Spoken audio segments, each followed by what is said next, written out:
Hello friends. आज हम जानेंगे, अगर आप सिविल सर्विसेज एग्ज़ाम प्रीलिम्स की तैयारी कर रहे हैं तो कौन सी बेस्ट बुक्स हैं। जैसा कि आप सब जानते ही हैं कि प्रीलिम्स जो सिविल आईएएस एग्ज़ाम है, इसको दो पार्ट्स में बांटा गया है। जो प्रीलिम्स हैं, पहला तो जीएस 1 एंड सी सेट, ये दो पार्ट्स हैं विथ नेगेटिव मार्किंग। तो आइए इस वीडियो में हम आज जानेंगे कि प्रीलिम्स की अगर आप तैयारी कर रहे हैं तो कौन सी बुक्स बेस्ट बुक्स है जिसको कि आपको रेफ़र करना चाहिए। अगर हम बात करें हिस्ट्री की, तो हिस्ट्री में India's struggle for independence Bipin Chandra की बुक है और बहुत ही अच्छी बुक है, तो ये आपको ज़रूर रेफ़र करना चाहिए। इसके अलावा facts of Indian culture spectrum की बुक है, ये भी बहुत अच्छी बुक है हिस्ट्री को कवर करने के लिए। और इसके साथ साथ आपको एनसीईआरटी 11th क्लास की पुरानी बुक, तो ये ज़रूर पढ़ना चाहिए। एंशियंट एंड मेडिवल, ये दो बुक्स हैं क्लास 11th की पुरानी एनसीईआरटी। और इसके साथ साथ क्लास 12th का मॉडर्न इंडियन हिस्ट्री की बुक भी आपको एनसीईआरटी कवर करनी चाहिए। यानी अगर शॉर्ट में बात करें तो दो बुक्स तो आपको एनसीईआरटी के बताए गए 11th एंड 12th, और इसके अलावा India struggle for independence Bipin Chandra की बुक है, और facts of Indian culture spectrum की बुक है ये। तो ये दोनों ही बुक्स प्लस दो एनसीईआरटी आपको रेफर करना चाहिए अगर आप इनिशियली तैयार कर रहे हैं प्रीलिम्स के लिए। इसके साथ अगर हम बात करें ज्योग्राफी और इंडियन पॉलिटी की, तो ज्योग्राफी के लिए certificate physical geography GS Leong की बुक है ये, इसको आपको ज़रूर पढ़ना चाहिए।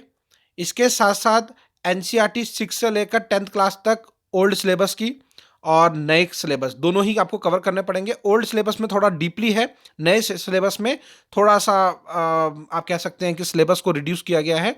तो इसीलिए आपको एनसीईआरटी 6 क्लास से 10th क्लास ओल्ड सिलेबस और 11th और 12th क्लास की जो ज्योग्राफी की एनसीईआरटी है नए सिलेबस का, ये आपको पढ़ना पड़ेगा। इसके साथ साथ वर्ल्ड एटलस को आपको अच्छे तरीके से करना पड़ेगा।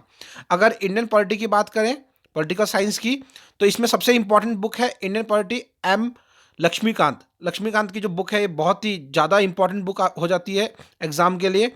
और जो कंटेंट कवर किया गया बहुत अच्छी तरीके से किया गया, तो इसलिए आपको एक तो इंडियन पॉलिटी की लक्ष्मीकांत की बुक पढ़नी चाहिए। इसके अलावा एनसीईआरटी की 9th से लेकर 12th क्लास तक आपको पॉलिटिकल साइंस की बुक अच्छे से पढ़ना है, क्योंकि ये जो बेसिक्स हैं वो आपके एनसीईआरटी से ही बनेंगे, चाहे वो हिस्ट्री का हो या ज्योग्राफी का हो या इंडियन पॉलिटी का हो, तो आपका बेस वहीं से बनेगा। उसके बाद जो बुक्स आपको बताए गए हैं, जैसे पॉलिटिकल साइंस के लिए लक्ष्मीकांत बताया गया है, ये एनसीईआरटी कवर करने के बाद आपको करना है।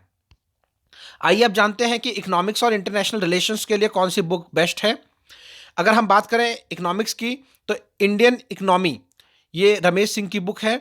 तो इंडियन इकोनॉमी, इसको आपको ज़रूर पढ़ना चाहिए। इसके साथ साथ आपको क्लास 11th की जो इकोनॉमिक्स है उसको अच्छे से करनी पड़ेगी। क्लास 12th का भी एनसीईआरटी आपको देखना होगा, तो एनसीईआरटी से आपका बेस बन जाएगा। फिर साथ में ये जो बुक आपको बताया गया है इंडियन इकोनॉमी, इसको अच्छे से कीजिए, रमेश सिंह की बुक है ये। और इसके साथ साथ economic development and policies in India, Jain and ओरी की बुक है ये, economic development and policies in India, इसको भी आपको अच्छे से करना है। अगर हम वहीं बात करें इंटरनेशनल रिलेशंस की, तो एनसीईआरटी की क्लास 12th की जो बुक है कंटेम्प्रेरी वर्ल्ड पॉलिटिक्स, तो पॉलिटिकल साइंस का ये पोर्शन है, इसको अच्छे से करना है। यहाँ पे इंटरनेशनल रिलेशंस के बारे में अच्छे से बताया गया है। साथ साथ आपको करंट अफेयर्स भी ध्यान रखना पड़ेगा कि कौन से कंट्रीज़ के साथ कैसे रिलेशन चल रहे हैं, कौन से डील्स साइन हुए हैं। तो इस तरीके से आप इकोनॉमिक्स और इंटरनेशनल रिलेशंस को इनिशियली जब आप शुरू कर रहे हैं पढ़ाई, तो आप इसको कर सकते हैं। अब हम बात करते हैं सीसेट का। तो सीसेट में जो बेस्ट बुक है वो है टाटा मैग्रो हिल्स, ये सीसेट मैनुअल। तो आपको टाटा मैग्रो हिल सीसेट मैनुअल अच्छे से करना है। इसके साथ साथ सीसेट सेकंड अरिहंत की बुक है ये, इसको भी आपको अच्छे तरीके से कवर करना पड़ेगा। साथ में verbal and non verbal reasoning, R S Agarwal, जाना माना बुक है ये आर एस अग्रवाल का। ठीक है, तो ये तीन बुक्स तो आपको अच्छे से करना पड़ेगा सी सेट की अगर आप प्रिपेयर कर रहे हैं। तो आपको Tata McGraw Hill, CSAT manual, CSAT second Arihant की, और verbal and non verbal reasoning R S Agarwal, तो ये आपको अच्छे से करना पड़ेगा। इसके अलावा हम देखेंगे कि और कौन कौन से मटेरियल हो सकते हैं। सेकेंड एआरसी रिपोर्ट जो है, तो एआरसी रिपोर्ट आपको अच्छे से करना पड़ेगा। इसके साथ साथ इकोनॉमिक सर्वे होता है, सर्वे जो है वो उसकी रिपोर्ट आती है।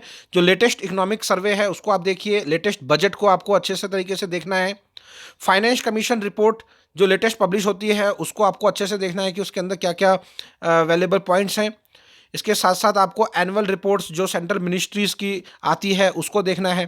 करंट अफेयर्स के लिए आपको Hindu newspaper, the Hindu newspaper आप अच्छे से, ये बेस्ट न्यूज़पेपर में से है, तो इसको अच्छे से देखिए। योजना मैगजीन, योजना मैगजीन बहुत ही प्रेफरेबल है, इसको आपने देखना है। और प्रेस इंफॉर्मेशन ब्यूरो रिलीज जो भी रिलीज आती है इसको भी आपने देखना है। इसके साथ साथ नीति आयोग जो एक्शन एजेंडा है जो रिलीज करता है नीति आयोग, उसको भी आपने देखना है। तो दोस्तों ये तो एक शॉर्ट वीडियो था। अगर आप इनिशियली आईएएस के लिए प्रिपेयर कर रहे हैं, सिविल सर्विसेज के प्रीलिम्स के लिए, तो ये जो बुक्स आपको बताए गए हैं और जो रेफरेंस बुक्स बताए गए हैं, ये अगर आप रेफर करते हैं, अगर आप इसको अच्छे से पढ़ते हैं, तो काफ़ी हद तक आपका जो एग्ज़ाम है उसमें आपको हेल्प मिलेगी। धन्यवाद दोस्तों, बने रहिए इसी तरीके से। Thank you very much.